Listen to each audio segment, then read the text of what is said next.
बिस्मिल्लाहिर्रहमानिर्रहीम। अस्सलाम वालेकुम सिक्स क्लास। बेटा कैसे हैं आप लोग? आज है सैटरडे 13 जून, ठीक है जी।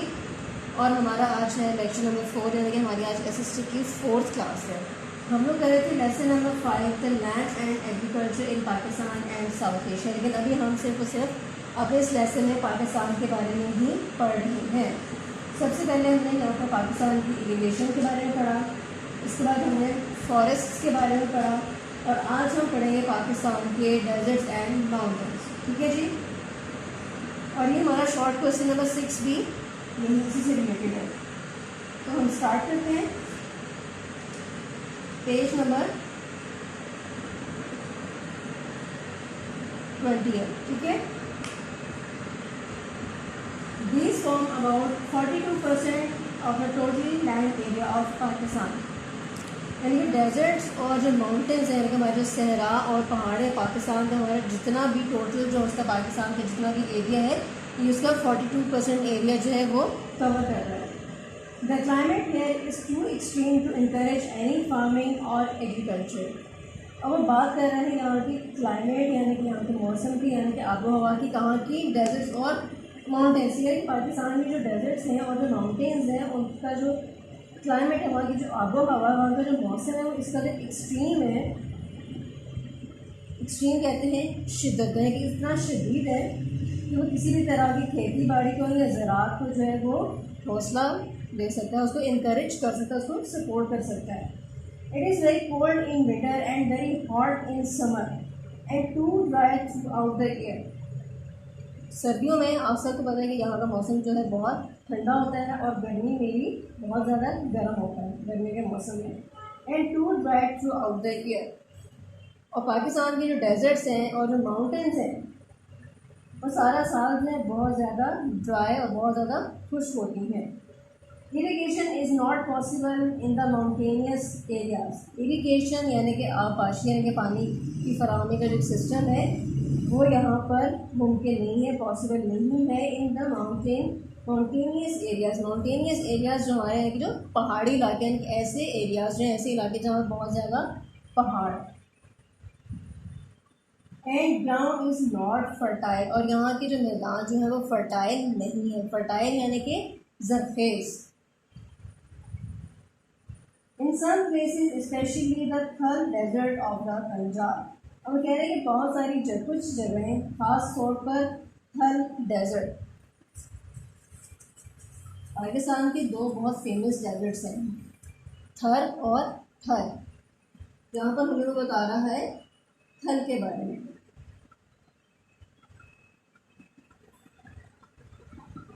और थल डेजर्ट कहाँ पर है? पंजाब में। ये छोटी छोटी चीज़ें हैं जो आपको बता रही हूँ, एक साथ साथ आप नोट भी करते जाएं, ठीक है जी। थल डेजर्ट है पंजाब में। The government is working on large projects to reclaim the desert by irrigation. तो कह रहे हैं कि इस डेजर्ट में, थर्ड डेजर्ट में जो कि पंजाब में है, यहाँ पर जो हमारी जो गवर्नमेंट है वो इस चीज़ पे बहुत ज़्यादा काम कर रही है।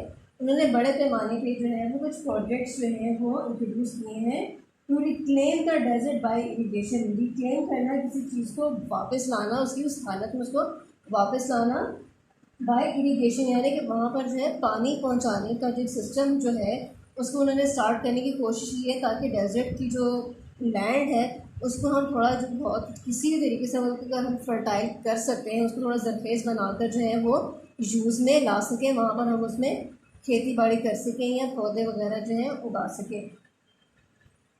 And turn it into usable farmland. And turn it into usable farmland, यानी कि उसको खेती बाड़ी के लिए, पौधे वगैरह उगाने के लिए जो है हम उसको इस्तेमाल के काबिल बना सकें। But this is very expensive. लेकिन ये बहुत ज़्यादा एक्सपेंसिव है, यानी कि इससे बहुत ज़्यादा हमारे अखराजात आएंगे, बहुत ज़्यादा महंगा प्रोजेक्ट भी है। ये तो हो गया हमारे deserts and mountains of Pakistan, ठीक है। इसके बाद हमारा नेक्स्ट टॉपिक है waste and scrub land. Next हमारा टॉपिक है waste and scrub land.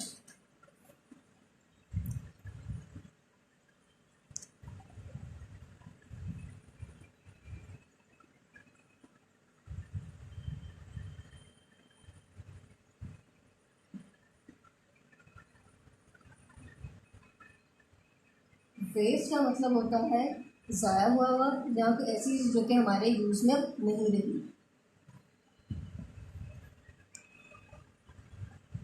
Scrub land, scrub का मतलब होता है खुरदरा सा, यहाँ बहुत ज़्यादा इसका रफ सा टेक्सचर होता है, ठीक है। तो स्क्रब लैंड यानी कि ऐसी ज़मीन जो कि बहुत ज़्यादा खुरदरी है।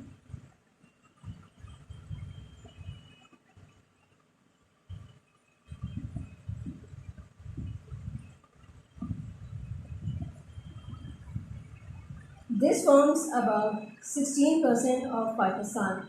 वेस्ट एंड स्क्रब लैंड के बारे में हम बता रहे हैं कि ये कितनी है हमारे टोटल एरिया की 16%, ठीक है।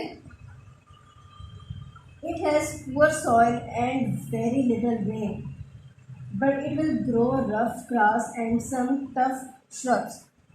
तो कह रहे हैं कि यहाँ की जो मिट्टी जो है वो बहुत ज़्यादा पुअर है, या किसी क्वालिटी जो है वो अच्छी नहीं है, बहुत ज़्यादा ख़राब तरह की वहाँ की जो है वो मिट्टी है। एंड वेरी लिटल रेन, और वहाँ पर बारिश भी बहुत कम होती है। But it will grow rough grass and tough shrubs. Rough खुरदरा सा, ये होता है ना कि बहुत वैसे वो, अगर आप कोई भी ऐसी कोई चीज़ देखें, ये बोर्ड जो बिल्कुल फ्लैट है, मैं इससे हाथ ऐसे फेरूँगी तो मुझे कोई भी चीज़ जो है वो चुभेगी नहीं, मुझे बिल्कुल भी अजीब सा या इची सा फील नहीं होगा, ये बिल्कुल स्मूथ है। लेकिन अगर कोई ऐसी जगह हो जिसमें छोटे छोटे कांटे से निकले हों या खुरदी सी कोई ऐसी चीज़ होगी तो मैं ऐसे हाथ ऐसे लूँगी तो मुझे बहुत ज़्यादा उलझन सी होगी, ठीक है। ऐसी जगह हम क्या कहते हैं, रफ कहते हैं। And some tough shrubs.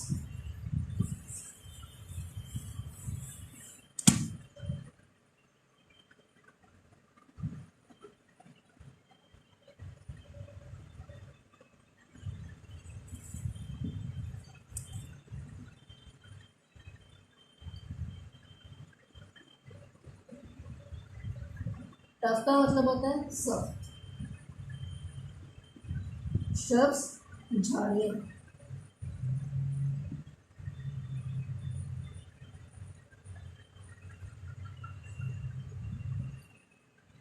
It is used mainly by people wandering with herds of goats and sheep। तो कहते हैं कि ज़्यादातर जो हमारी जो रफ किस्म की जो घास सी होती है और टफ श्रब्स यानी कि हमारी सख्त जो झाड़ियाँ होती हैं, इनको ज़्यादातर कौन इस्तेमाल करता है, mainly people by wandering. Wandering का मतलब होता है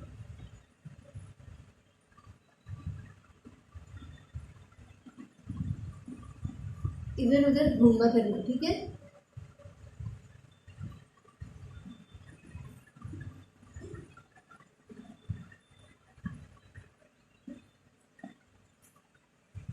अक्सर बेटा आप लोग बड़ी इतने करीब देखते हैं कि जो दूसरे एरिया से लोग जो यहाँ पर कुर्बानी के जानवर बेचने के लिए आए हुए होते हैं, रहने का उनके पास कोई जगह यहाँ पर इस तरह की होती नहीं है, लेकिन वो सारा दिन जो है अपने बकरों को लेके इधर उधर घूमते रहते हैं। कहीं कहीं जहाँ पर उनको किसी के घर के आगे खाली जगह कोई नज़र आई या जहाँ पर थोड़ी बहुत घास उगी हुई होती है, वहाँ पर उनको लेके बैठ जाते हैं और बकरे वगैरह वहाँ पर जो उनको वो छोटी छोटी घास जो है वो खाते रहते हैं।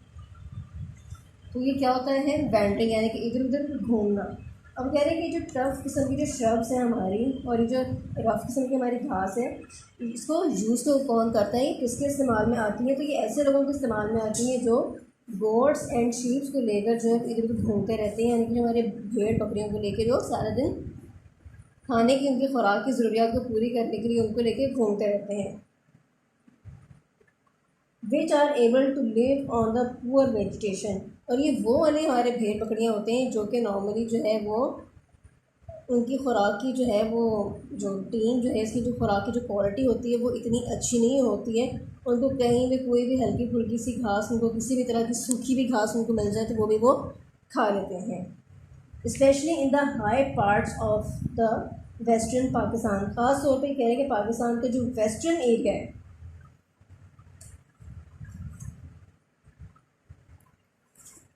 एसएसटी में आप लोगों ने कभी भी जो है हमारी जो डायरेक्शंस जो है इनको आपने नहीं भूलना है। ये नॉर्थ, ये साउथ, ये ईस्ट और ये वेस्ट। और कह रहे हैं कि पाकिस्तान की जो वेस्ट साइड पे,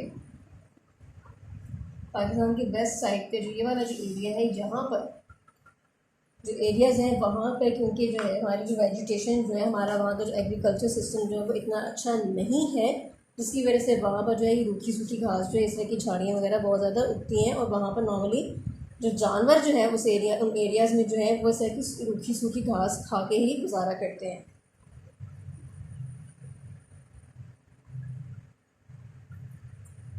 The government is trying to discourage people from wandering with their flocks and herds, especially goats, into agriculture areas. और वो कह रहे हैं कि हमारी जो गवर्नमेंट जो है इनकी कोशिश है कि ये डिस्करेज करें, इनकी हौसला शिकनी करें, इन लोगों को मना करें। डिस्करेज का वैसे उर्दू में जो मीनिंग है प्रॉपर वो है किसी की हौसला शिकनी करना, लेकिन यहाँ पर हम इस चीज़ को इस सेंस में लेंगे कि गवर्नमेंट जो है वो इन लोगों को रोकती है या मना करती है। ठीक है,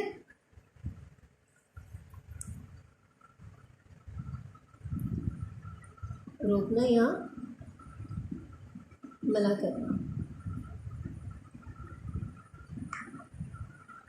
People from wandering with their flocks and herds, इन लोगों को जो अपने जो है रिवर जो है कई गाय भैंस बकरियों का जो रिवर जो है ये जो पूरा जो उनका एक जो ग्रुप होता है उनको लेके जिस तरह से घूमते फिरते रहते हैं वहाँ पर, स्पेशली एग्रीकल्चर एरियाज़ में, यानी कि ऐसे एरियाज़ जो हैं जहाँ पर बहुत ज़्यादा फसलें जो हैं वो उगाई जाती हैं और अच्छी क्वालिटी की फसलें उगाई जाती हैं, ऐसे एरियाज़ में जो है गवर्नमेंट जो है इनको अपने जानवर वगैरह लाने से मना कर रही है, कोशिश कर रही है, इनको रोक रही है।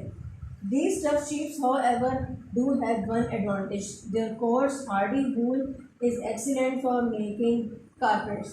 अब वो कह रहे हैं कि जो टफ किस्म के शीप जो हमारी जो भेड़ होती है जिनके ऊपर जो है स्किन जो हुआ है इनकी वो जो वूल टाइप होती है जिससे हमें बहुत ज़्यादा ऊन मिलती है, कह रहे हैं कि उसका हमें एक फ़ायदा तो है, इनकी ये जो वूल जो है, इनकी जो स्किन जो है, इनकी जो खाल जो है ये बहुत अच्छी क्वालिटी की जो है से ये वूल होती है सब किस्म की, जो कि कारपेट्स वगैरह बनाने में यूज़ होती है। तो ये थे हमारे आज के 3 topic, deserts and mountains and waste and scrubland. Deserts और माउंटेन्स वाले क्वेश्चन में हमारा शॉर्ट क्वेश्चन नंबर 6 है। वेस्ट एंड स्क्रबलैंड में हमारा शॉर्ट क्वेश्चन नंबर 7 है। तो ये तो थे हमारे आज के क्वेश्चंस। आप लोगों ने बेटा इन क्वेश्चंस को अच्छी तरीके से लर्न भी करना है और इंशाल्लाह नेक्स्ट वीक में हमारा एसएससी का टेस्ट भी है, तो आप लोगों ने उसकी भी अच्छी से तैयारी करनी है। ठीक है जी, अल्लाह हाफ़िज़।